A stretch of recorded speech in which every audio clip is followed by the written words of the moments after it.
Today on Rocket Punch! Come back to 1985 with me. We're gonna jump in our Valkyries, we're gonna load up the Min-May defense system, and we're gonna shoot down some Zentradi with Palladium Games, Robotech, the RPG, the Macross Saga. Let's go check it out. Okay, guys. Oh, whoops. Wait a minute. I seem to have misplaced my Robotech RPG in the mountain of Macross. Okay, just hold on for a minute. Be patient, and I'm gonna look through here. It's down here somewhere. I got the Macross the First. It's retelling, modern retelling. Ooh, that's a nice picture of Misa. Hayase Chui. No, this is the Japanese novelization of the TV show. No, that's not it. No, this is the novelization of the movie. No, this is the animated manga of the movie with the slides of the actual movie in it. No, it's not that. Oh, no, this is the Japanese release of the Macross Saga DVD. No, that's not it. I'm sorry, guys. It's just, I got too much Macross. Well, actually, I have a sickness, and the only cure is more Macross. Oh, no, this is the movie of the Macross. That's the actual movie. Oh, no, this is the illustrations by Haruhiki Mikimoto, I believe. Yes, he actually signed it for me. Oh, my bad, guys. I'm sorry. Oh, no, this is the TV kind of Bible. Oh, no, it's, no, with all those really cool illustrations. You don't want to see that stuff. No, you don't want, no, this is the same movie stuff, but, sorry, it's not the right one. No, that's, oh, no, not the Gravia version with men. No, you don't want to see that one. Not again. Oh, these mini novels with Rick and Lisa's memories. You don't want to see that. Oh, no, this is completely different. This is Macross 2. This is the Macross 2 manga. You don't want to see that. This is the Macross 2 movie. You don't want to see that. No, this is the Macross 2 novelization of the OVA that we just saw. Oh, no, we're getting close. I mean, this is the old Family Home Entertainment VHS releases that are totally not worn out by me, but probably still play. And another great picture of Lisa there.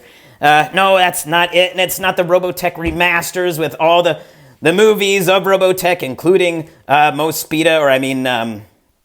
Invasion, and some other bonus features. You don't want to see that. Oh, wait. Oh, there it is. Oh, man. Sorry about that. That's Macross on my face. I found it, guys. It was at the bottom. I totally didn't plan it there like that. I didn't want to show you all my Macross collection. That was no plan on my part. Sorry about that. So, yeah, let's get down with this. Let's take a quick look. Hey, guys, so if you want to see me check out any of that other Macross stuff, leave me a comment below, or leave me a comment when you started watching Macross, if you were awesome like me and watched it a long time ago, or you got into it recently, or whatever. But, yeah, today we're going to take a look at Palladium Books, the Robotech role-playing game. All right, yeah, one of the big things I really love about this is all the black and white art, because back in the day, I just had those VHS videos that I would watch over and over and over and over and over again, so it was always really cool to get this book and the other books I have for this game system and just pour over the art like crazy. I think because I started with a lot of Palladium books, Palladium, I don't know. You say potato, I say potato. I don't know. One of those things. I really loved the black and white art. I think Kevin Long, I think he's an unsung hero of the old school. A lot of people talk about, all the main guys from, Dungeons and Dragons, TSR, like Easily and those guys. But Long, man, he did some awesome designs for Palladium, like Riffs, Robotech, all those things. So yeah, very awesome book. Yeah, it's Palladium, like it or love it. You can't hate it. It's its own thing, but it has some charms, but it's definitely worth getting just for the lore dump for Robotech. It's not exactly Macross. They kind of take some liberties, but, it's awesome. And if you played one Palladium game, you've kind of played them all. There's some, this one, when I started with Turtles, this one, it didn't have MDC, Mega Damage. So it's really cool. Creating a character is really easy. You got 8 attributes, your hit points, SDC, a character class, equipment, money, and then some alignments, and you're off and playing. So like all the Palladium systems, you roll 6-sided dice, 3 6-sided dice. If you roll a 16, 17, or 18, you get to add one more 6-sided and bring up your attributes. Now, in this game, unlike D&D or whatever, the attributes are not like strength and things like that, where it's really critical to kind of have, like if you have a strength of 3, you can't be a fighter. So in this, low stats don't do anything. If you get high, you just get bonuses to your thing, whatever kind of items that is. So like IQ 17 or higher, you add bonus, one-time bonus to your skills, because this is a D20 and a D100. So all your skills are D100. So it's a mishmash of kind of like basic role-playing and then maybe old school like D&D and stuff. You also have your mental endurance. So that's like how much emotional stress. Mental affinity is like your charm. Physical strength is your raw power. So it just kind of tells you, gives you like some additional damage for hand-to-hand. Your physical prowess, which is like your dexterity and agility of the character. So that just gives you some bonus to dodging. Then you have physical endurance. So this bonus adds into your hit points, it's physical endurance plus a d6 equals your hit points. Yes, I knew I had it. And then you have your physical beauty. Because, I think he probably came up with that when you had, like, comeliness in the old D&D. Why did they get rid of that? That should be in 5e or 6e or whatever edition they are on that game. And then you have your speed, but, who cares? So you have your hit points. Like I say, you got your physical endurance. You roll a d6. You build that. And then on top of that, you have what's called, then you have your SDC, which is your structural damage capacity. So that's like how many hits you can kind of take. I don't know what you'd really call that. It's like your ability to roll with punches and kind of take blows. Like it's kind of like your ability to withstand blows and things like that. And your hit points is like your damage. Like you're really damaged. You need medical attention to fix it. SDC is a little bit more surface level. There's optional damage rules that you can do, like roll a percentage, damage a hand or wrist. So it's also very piecemeal in here. There's a lot of stuff where you can add or take out with a lot of Palladium games. And then in Robotech, it has mega damage.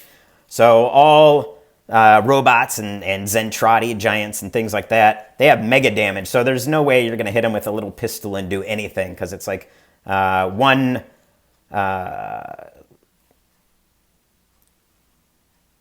like 100 SDC equals 1 MDC, and to do 100 SDC would take a ton of time with any kind of normal damaging thing. So it's just supposed to be a clear cut, so they didn't have to worry about scaling. There's just one way for like humans and human-sized items, and then for giant robotic vehicles, you have to kind of like make it almost a completely different game, almost like mechanic-wise, how to take care of that.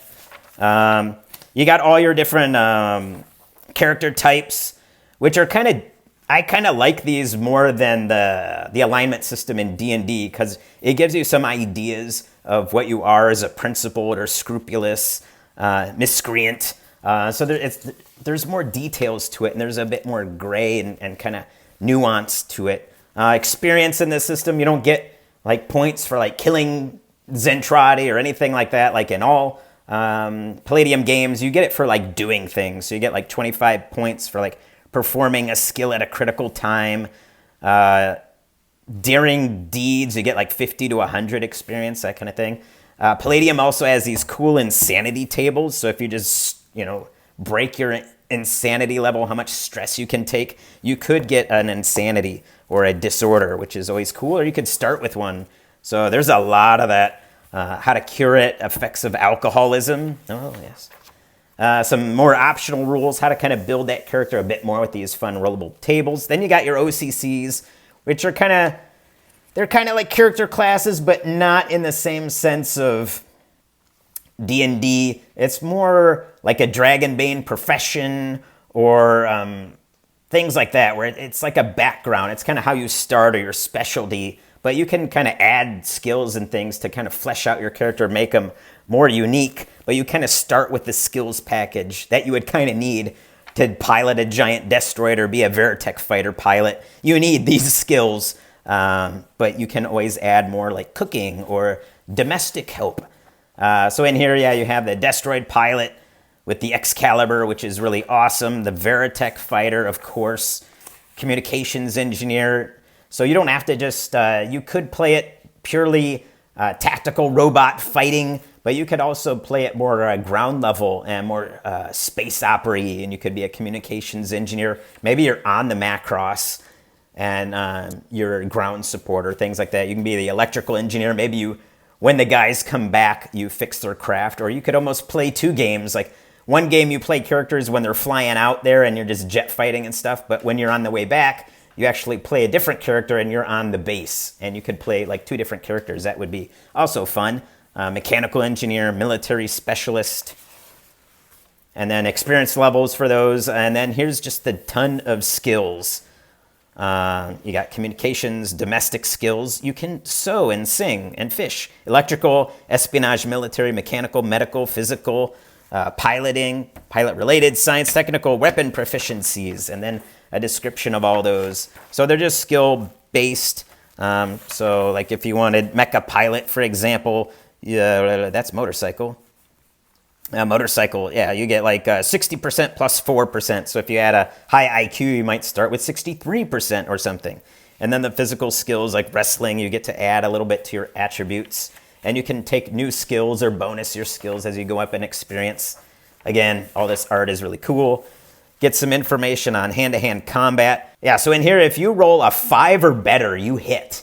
So you're constantly hitting in Palladium games. This game, you do have armor. You could have armor, possibly. So you have your hit points, your SDC, and armor. So if you have armor, then it has almost an armor class. They have an armor rating. So if you have an armor rating of 14, then they would have to get a 14. So if they just hit a 5, then they would just be smashing at your armor, shooting at your armor. And your armor also has its own kind of like scaling SDC points. But if you go over the armor, then they shoot past that and they shoot into you and deal damage to your hit points. Table of some SDCs, so like windows and walls. So like a wall is like 150, so you got to put a lot of bullets in there. Hand-to-hand, you get basic expert martial arts, and that kind of gives you additional attacks per level of combat, bonuses to your damage and dodge, and then your mecha combat, which basically works the same. The only difference is you have volleys and burst of missiles. You want the classic Robotech spiraling missile barrage, as you see here. One of the cool parts of Macross is just loading out on an armored Valkyrie and just shooting your payload of a bajillion missiles at the enemy. That's always cool. This is cool looking at these, the missile pods and things like that. I love those. It just goes over all the different warheads you can have. Some optional tables for critical hits, which are always really cool. And then you get into mechs. That's what we're here for. So yeah, I memorized all the VF1A, 1D, 1J, 1Ss, all the different type. So the 1A is the one standard head. The 1D is the training module that Rick Hunter or Hikaru was piloting when he rescued Minmay. Then you got the 1J, which is the 2 on the side, which was Rick's original when he was the leader of the Vermilion Squadron. Then the 1S, the Roy Fokker, and then eventually Rick went in Skull Squadron, and he had the 4 cannons on his head. Other than that, that's the only difference between all the Valkyries, and then we have all the cool piloting. So look at all this stuff, man. Look how awesome he did on this. Like not knowing and just having some production notes and stuff. I mean, these are all his, just looking at the movie. So right here, you have a little history on the transformable Veritech, or in Japanese, the Valkyrie fighter. Just a whole bunch of information about the equipment, and then the loadout of all the weapons that you can fire, the damage of all your unit locations. So you have different armor rating per location. So you can do cold shots, do like head and arm and legs, which you want to do. Oh, there they are. Yes, the 1J, the 1S, 1D. The Super Veritech with the awesome rocket packs. Too bad they didn't do the movie, because the movie has that awesome missile pack and like railgun on the top. That's awesome. The armored, the rocket sled that you can get on your equipment. The Excalibur, definitely the best Destroid is the Excalibur. I'll fight you for it. I mean, you can wrestle and stuff with the Gladiator. That's pretty cool, but, you know, the Excalibur, look at that thing, dude. The Mach 2, which is basically a tank on feet. The Raider X is, you know, basically fast little laser cannon shooter. And then the Spartan. So, like, he has nothing to do once he loses all his missile pods. He's got a lot of missiles, though. You got some vehicles like the space sleds and stuff, some other stuff that made like a split-second appearance, like this. Made a split-second appearance in like the first episode. This stuff. They were all in there for like, if you blinked, you missed them. There's some, there's also like in the last combat, you see a tiny little Orgus fighter, because it was also animated by Studio Nue. And it's on the Macross. You see it for a split second. The Comanchero copters, all the little vehicles you can get. Some basic weapons, laser cannons. The body armor. You only have one type of body armor, the UN Spacey. And then you get the Zentradi. You get to know all about the Zentradi, which are really cool. I really love the look of them, especially those battle pods. I just love these things. They're so cool. They're just like so disposable. You know you're going to die when you get in there, but it don't matter. That thing's awesome. You got some different types, missile pods on them. And the officer's battle pod, that thing is awesome. I know when I was younger and Battletech first came out, and they kind of crimped some of the models from Robotech, I was extremely pissed. I'm like, no way, you can't do that. That's stealing from Robotech, man. But I really don't care. Battletech's pretty cool. But yeah, I was pretty self-righteous back then. Maybe I still am. I don't know. The female power armor, the Quadrano power armor, is so awesome. I love when she like curls up into a ball and then she releases like all the missiles at once. That's so cool. I love the fight between Max and Maria. So great. Then you got quick roll for your villain, what kind of skill he is, weapons and equipment, that kind of stuff. Goes over playing one if you wanted to. No way, you gotta kill him. History of the Reconstruction, so you can play after the war too. There's a lot of cool adventure scenarios, mostly very tactical, kind of war game-y kind of situations. So that's pretty cool. Got some more background. Glossary of Robotech terms, and then a whole bunch of cool notes on the, they called it Japanimation back in my day. So a lot about, like I said, the Excalibur, which is the tomahawk in Japanese and things like that. A lot of interesting notes that they had access to. And then you get all the classic characters. You got Rick, you got Lisa, you got Minmay, you got Max, Miria, you got Chiron, and you got the SDF-1. Is this not the most cool battleship ever? I mean, Star Blazers, Yamato, I mean, they have a cool theme song and all, but this is the GOAT of awesome space battleships, and it transforms, man. It's so awesome. Like the particle wave cannon is nothing to the reflex cannons. This thing would melt Yamato into a piece of nothingness. This thing is awesome. And then there you go. I would just stare at this. You got the bridge and everything. And that is that. Oh, you got that. Look at that. How much was this back in the day? $12. Yeah, so it's so great. They came out with a whole bunch of cool things. RDF manual where it kind of goes over. You get to see the deck plans of the Prometheus and the Deladius. And then a couple other extra things. Some critical hit tables. Finally, the character sheets are in the second one. You get to get the captain and some Roy Fokker. Lynn Kyle, if you want to play that awesome episode where he's the white dragon. You get a map of what happened to Earth, that kind of thing. This is the bonus section, man. You get the Zentradi book, let me know if you want me to go in and flip through these a bit more, but you get all the Star Cruisers and deck plans. You get the ugly stepchild Southern Cross, but you know, it's pretty cool. It has its here and there, it's got its little thing.